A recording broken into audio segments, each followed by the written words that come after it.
Welcome to the show. Thanks for being with us here another week. Always good to have you here. And I'm going to have a great guest with me this week, Frank O'Brien, who is the director of the Wheeling Convention and Visitors Bureau. We're going to be talking all about things that happen in Wheeling and Ohio County, some Labor Day weekends upcoming, and all about Uber. Got a lot of people excited here in the Wheeling area that Uber is now in town. But first, we'll get to some of our usual features, and we'll start off with a community champion. And this week, I'm going to make it a group of people, and that's our teachers. School's back in session, and you know, you think about it, I think about my own kids. I trust my kids to these folks every single day.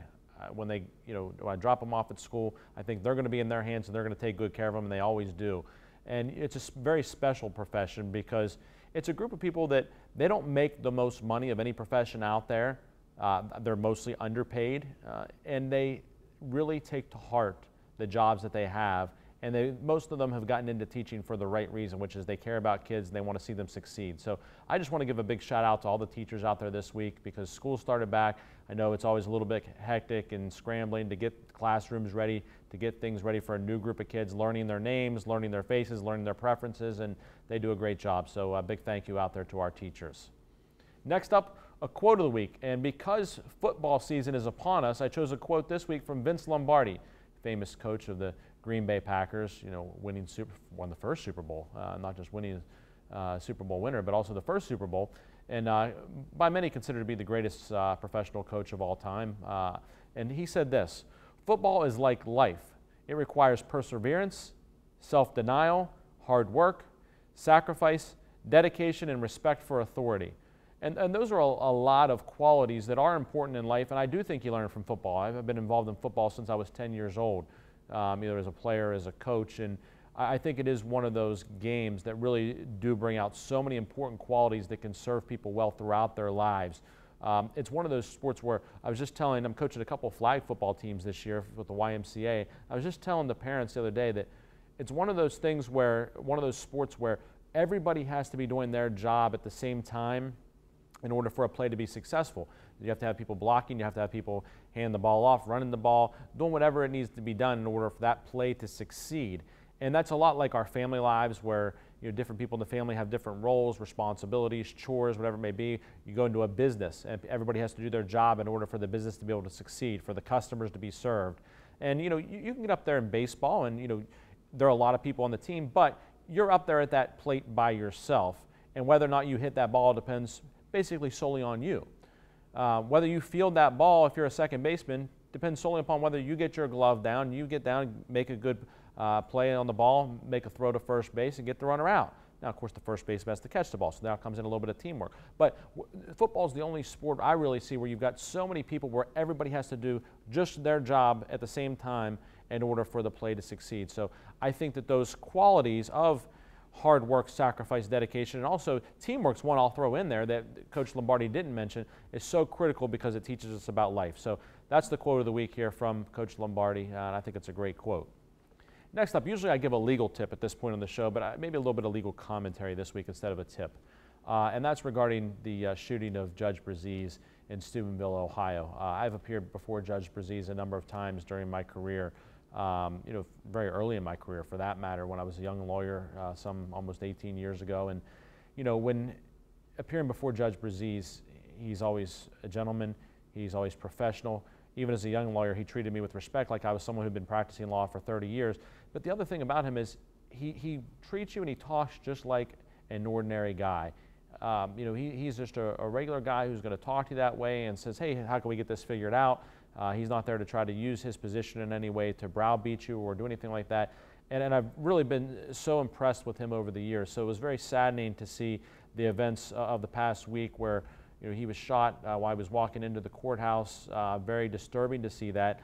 You don't want to see that anywhere or with respect to anyone, particularly with respect to one of our government officials like Judge Braziz, who has served his community for so many years. And, it opens up a question that I've always wondered. A lot of our courthouses now have metal detector security, things of that nature, but what about these judges? I've always said that. What about when they're walking out of the courthouse? They've just walked out for lunch, they've just walked out at the end of the day, or here going in at the beginning of the day. They're not protected. Thankfully, maybe for him, he was carrying a weapon, it sounds like, but not all the judges do, not all the court personnel do. and it is a very dangerous position for them, and one that we have to really think about. I think, how do we protect these government officials when they're going in and out of their places of business? I think about what Chris Rock, the comedian, used to say. Well, he doesn't go to nightclubs that have metal detectors because everybody outside knows you don't have a gun. You know, it's a very similar type circumstance, you know, where here we have a judge who did have a gun, but many don't, and they are vulnerable. So what I think we need to do is, first of all, as society, we need to make sure everyone understands we need to have respect for these people that are serving our communities, that are serving our states, that are serving our country. And I've seen so much lack of respect for authority, and that comes back to Coach Lombardi's quote that I just gave a minute ago, that football teaches you about things like dedication and respect for authority. And I've seen a significant lack of respect for authority in today's society, and I hope that we can start getting back toward that respect for authority, whether it be our teachers, whether it be our coaches, whether it be our government officials, because you do see people tearing our government officials down all the way up to our president. And regardless of what your political views may be, regardless of what your take on different political individuals may be, they are in a position that demands and requires respect, even if you differ with their opinions or how they carry out their duties. So that's just something I hope that everyone will keep in mind. And certainly my thoughts and prayers go out to Judge Braziz and his family for a speedy recovery. And knowing the type of guy he is, wouldn't surprise me at all to see him back on the bench very soon. But may God bless him and watch over him during this very difficult time. We need to take a break. When we come back, I'll be speaking with my guest this week, Frank O'Brien. Stay with us here on the Jamie Bordas Show.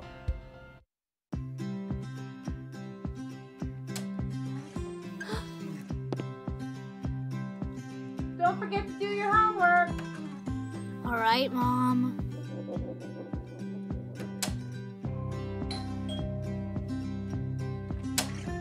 Trick or treat. Here you go. Happy Halloween.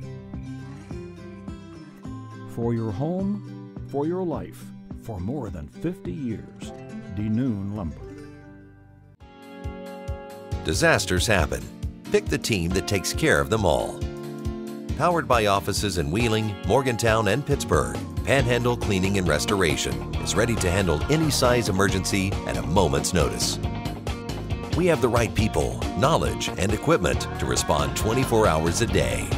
I'm Dana Hogerson. When disaster strikes your home or business, tell your insurance provider you prefer the restoration company the Mountaineers call, Panhandle Cleaning and Restoration.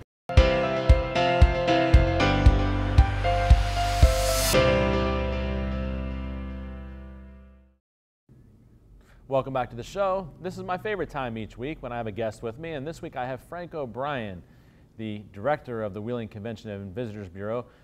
Thanks for being here today, Frank. Oh, Jamie, my pleasure. Thank you for asking. Kind of back to your old stomping grounds. You know, a long time people used to seeing you here on WTRF. They did, and it was a great career, and I'm glad to be doing what I'm doing now. It's young people's business. You've been at this for better than a decade now. People may not realize that time flies, and being with the Wheeling Convention and Visitors Bureau. It does, and I started in 2005. Here we are 11 years later, and a lot of things have happened. The Convention and Visitors Bureau, primarily a destination marketing agency. However, we did things a little bit different. My board of directors told me that we should buy the Capitol Music Hall, reopen it after it had closed in 2007. And here we are 10 years later, looking at what I believe to be one of the most successful tourism drivers in the downtown area right now. You know, it has been a real success story. You know, I questioned it, not openly, but just wondered as I was reading about it back then, geez, is this going to work? You know, is it seen its final days? And, you know, I'm just, I think last week renewed my seats for the Broadway at the Capitol season coming up, and some great shows that come to the theater. And it means so much, not just, I think, to the people that have lived here for decades and that are older than I am perhaps, but also I think in terms of what Wheeling is trying to do in terms of bringing about some additional arts, entertainment, culture to the downtown area. And it fit in really well with the direction that the community is going in. And we were going to talk about Uber a little bit. Now, when people come from out of town, they go to the Capitol Theater, they can call an Uber to take a ride down to Center Market, to perhaps have a craft brew, and then go back to their hotel, and it's all affordable. So That's what we're looking for, trying to package the whole area in a way that is very customer friendly, very visitor friendly. And right now we're averaging about 54,000 people that are coming to see shows at the theater. So there are a lot of visitors in town that need a service like Uber, for example. One thing that people may not realize is the economic impact as a whole that the theater has on the greater Wheeling area. It's not just buying the tickets to the show, but it's the hotels, the restaurants, all the other things, the shopping that benefits from people coming into town. When we were looking at buying it, we had two studies done. One was a feasibility study by a company out of Washington, D.C., ERA, and then the Benetton Foundation out of Pittsburgh paid for like a financial study as well. And when all of those numbers came out, it said that if we could get 50,000 people in the theater during the course of a year through programming, economic impact in the areas that you just mentioned, gas, food, hotels, all the things that come with that, would be about $5 million to economic development in downtown Wheeling and spread out through the county as people would come from out of town. So as far as that, we've hit that. And in fact, we had over 50,000 people the first year that we bought it in 2009. So it's been a success from that point of view from the very beginning. You mentioned Uber a little bit. I do want to talk about that. Of course, this week, just Uber announced it's in Wheeling now, and Ty Thorngate, Wheeling City Councilman, and actually an employee of mine at Wheelhouse Creative, as a digital media specialist, took the first ride in Wheeling, which was kind of cool. It's always cool to say you're the first to do anything, but but you know, I've been in other cities and I've used the service, San Francisco and Chicago, New York, different places, and it is a great tool to be able to get from place to place and get picked up when you want to be picked up and somebody's nearby and you can see how close they are and how long it's going to take. So it's cleaner than a cab, a little safer in a lot of ways. But you know, we don't have a lot of public transportation here in this area. You know, the buses only run at certain times and certain routes. There's not a lot of taxi cabs. So this is another thing that could be a real benefit to Wheeling and trying to attract people here. Oh, it sure will be, and I really applaud the City Council, in particular the Mayor and the Vice Mayor. A year ago, February 2016, when West Virginia was selected as the next location for Uber by the company, they spent a lot of time just in Charleston, in Huntington, in Morgantown, thinking that that's where the critical demand would be. However, Mayor Elliott and Vice Mayor Chad Thalman, they saw that Wheeling needed this as well, and they actually had a resolution in City Council that was sent asking for Uber to consider Wheeling, and they said, well, eventually if there is a demand, we will consider, and as of August 22nd, they did consider it, and it's real, and it will be a great asset, especially in 2017, Jamie. People have expectations. Anywhere you go, this is a routine service. If you go to a tourist destination, or if you go to a big city or a small city, they have Uber. So we're finally joining the 2017 timeline and offering the same service, which is going to help us in the long run. You know, one of the things people may not realize is that the money that the Wheeling Convention and Visitors Bureau receives is from the hotel motel tax, which is a great benefit to the people in the local area, because of course the people that are normally paying that tax are from out of the area. They're people coming in that are being taxed, so it's not causing increased money paid out by local citizens, but rather those coming in, and that money goes, half of it to the Bureau to be able to spend on things like development and bringing people in, et cetera. Right, and so our primary goal is that of bringing more people in, which is why we partner with various other entities, attractions like the casino, which draws about 1.5 million people. Ogilvy's Festival of Lights, nearly 500,000 people will come in November and December just to see the lights. So all of those people drive our economy. And tourism is really significantly, is a large business in Ohio County specifically. Right now there are 4,000 people that work in hospitality and tourism related jobs in Wheeling and Ohio County, which is 10% of the workforce of around 40,000 people. Economic impact, direct spending by visitors to this area is in excess of $856 million. That's a lot of money. And then all of the taxes that are attached to that, both local, state, and federal taxes, that all creates public service. And then those are taxes that that come back to the area. Like for a good example is some of the tax that come from the casino go to a fire and police pension fund in the city of Wheeling. And the majority of the people that are coming to that casino are from out of state. So it's an opportunity to capture out-of-state dollars and reinvest them in the community. So the more people we can get to come here, the better off we'll all be. We need to take a break. When we come back, we'll continue talking with Frank O'Brien, and we'll speak a little bit about the Labor Day weekend events that are coming up. Stay with us here on the Jamie Bordas Show.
Welcome back to the show. I've been speaking with my guest this week, Director of the Wheeling Convention and Visitors Bureau, Frank O'Brien, and we've talked a little bit about what the Bureau does and some of the big things that have happened in the past, but there's also some things coming up here in the future. The Labor Day weekend particularly is just around the corner, and some big things happening here in the Wheeling area. You know, I think it's perhaps one of the biggest event-driven weekends in Wheeling.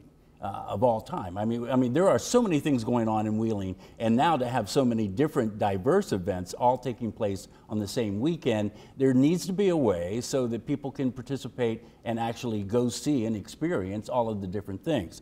At the Heritage Port waterfront, we have the Vintage Regatta boats. These are speedboats from the 50s and 60s era. Cool event, free. Up at Ogilvie, they have the Fort Henry Days Festival, which is reenactments of people from the 1700s. There's battles taking place, a true experience where you can actually walk through their camp. Over a little bit further, over in the Pine Room at Ogilvie, is the Woodcarvers Conference and Festival. Have you ever seen any of the work that these people do on taking a piece of wood and then turning it into a tremendous work of art? It's a great experience, and plus they have live demonstrations as well. And then up at the Highlands, by Cabela's, they have dock dogs. These are where labs and any other kind of dog can run as fast as it can and goes out into a pool of water. Very cool. Also at the same time, it's the Dan Daig Auto Show and Car event. It's taking place. There'll be 1,000 antique cars that'll be coming up there and filling the area. And then Sunday night up at Ogilvie, under the stars, is the Wheeling Symphony performing with fireworks. So what a weekend it is. Now with so many different things, you want to see it. So you put your family in the car, drive up to Ogilvie, drive over to the Pine Room, drive back to Heritage Port, drive to the Highlands.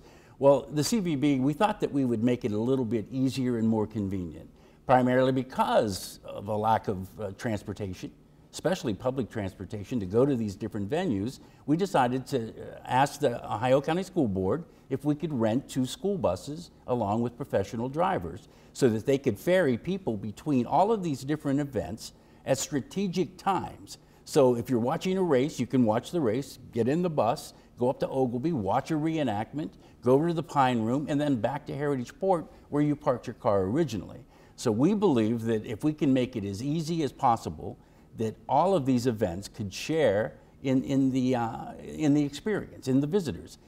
The good news is all of these events separately do very well and are well attended. So if there's a way to share all of the different events to with one convenient experience, i.e. riding the bus, parking in one location, we thought that would work. Really kind of cool for all of us. We used to have 7:30 in the morning meetings up at Ogilvy, the Josephs, which run the regatta, and all of these different groups sat down at a table and says, how can we benefit our community and make these events better and do it together? And this was one of the things that we came up with. Also, we co-market each other, especially on social platforms. Everybody has their own distinct database as well as friend base. And so by sharing all of this and bringing it as a partnership together, the numbers are just astronomical as that you can hit on social media, for example. Also, we buy ads like in newspapers from different parts of in different parts of the tri-state to try to make all of these events bigger, to make them more regional, not just local events. And through partnerships, it's very effective. Well, it sounds like it's going to be a great weekend, and all these things, of course, I think contribute to the quality of life that you have and raising a family here in the local area. And one of the reasons that I came back here as soon as I was done with school was it's a great place to live and to have a family. So thanks for all you're doing to help and assist making that possible. Jamie, thank you. I appreciate you being here today on the show. Good luck for the upcoming events and everything, and I hope it goes well. No, it will. Thanks. We need to take a break. When we come back, we'll be talking sports. We'll talk a little bit about Pittsburgh sports and the big trade in the NBA. Stay with us here on the Jamie Bordas Show.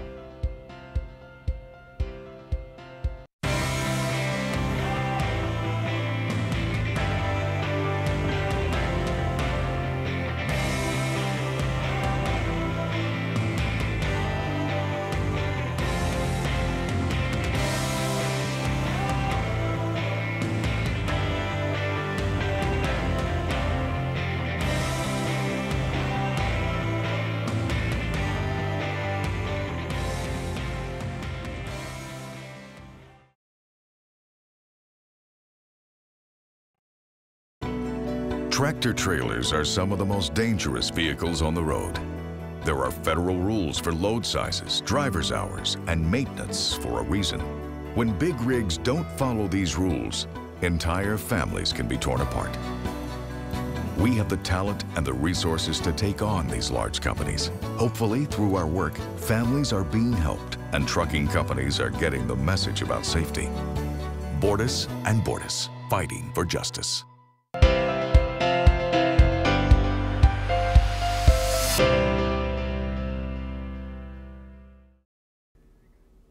Welcome back to the show. It's time to talk sports, and let's start off in Pittsburgh. And it saddens me to say this, but I think the Pirates are done. I'm going to officially say it now here on this show.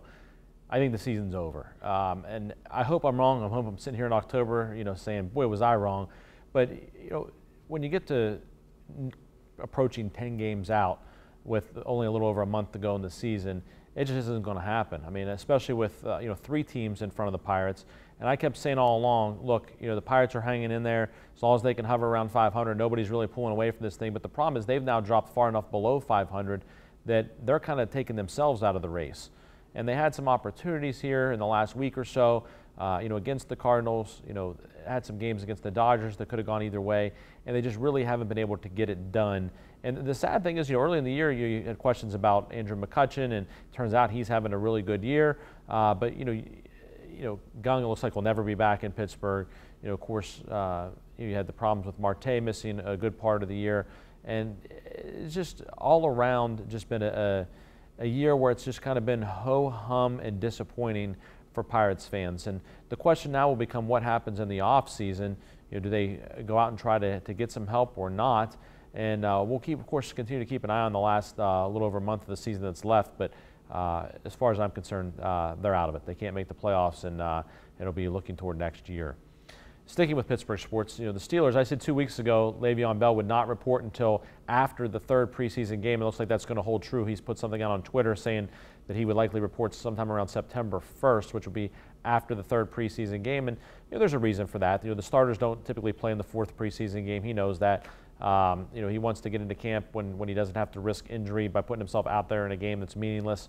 So he'll sign the franchise tag that's been tendered. He'll make $12.1 million a year, which is about $4 million higher than the next highest paid running back, I think, and he'll have a healthy salary, but no long-term deal for him anytime soon, it doesn't look like. But he, I think, will report before the regular season starts. Just too much money he'd be giving up to not report. It'd be close to $800,000 per game that he would be giving up if he were not playing in the games. And other big news in professional sports, the trade has happened. Kyrie Irving has gone from the Cleveland Cavaliers to the Boston Celtics. I didn't think it was going to happen because it was too late in the off season when he was announcing that he wanted to be traded, no longer wanted to play next to LeBron James in Cleveland. He wants to be the guy wherever he is. And of course, when you're playing next to LeBron James, you're not going to be the guy.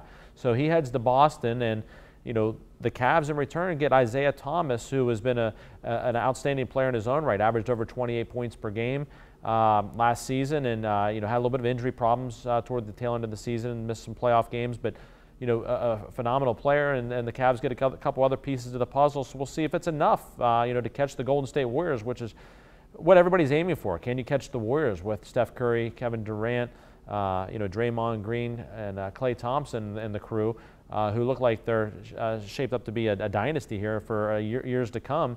So we'll see what happens. But of course, LeBron not signed to a long-term deal, only has 1 year left on his contract in Cleveland. So a lot of speculation he could be headed out west in the not too distant future. But this was a gigantic trade. And of course, the Celtics open up at Cleveland in October. So that'll be something else. Kyrie Irving coming back to Cleveland for his first game as a Boston Celtic. That'll be fun to watch. High school football gets underway this week. Hard to believe that it's already here. And, you know, there's a lot that goes into getting ready for a high school football season by the players, the coaches, the boosters, the fans, the parents, and you know, it really brings communities together. A lot of people, you know, go out there on Friday night rooting for their team, and they want sometimes the team to win more than the players want the team to win, and care more about it than they do. And you know, it does mean a lot to so many people. But I hope everyone remembers throughout this year that these are 15 to 18-year-old kids that are out there playing this game, is what it is when it comes down to it. It's a game that means a lot to a lot of people, but lay off the kids. Let them play. Let them have fun. Let them be with their buddies. Yeah, I want them to win, but don't yell. Don't boo. Don't complain when that running back fumbles the ball. Don't complain when the quarterback throws an interception or the kicker misses an extra point. They're doing the best they can, and they're kids out there trying. So lay off of them. Cheer for them. Be proud of when they do well, and easy on them when they don't. That's all the time we have this week. Thanks for joining us. We'll see you again next week on The Jamie Bordas Show.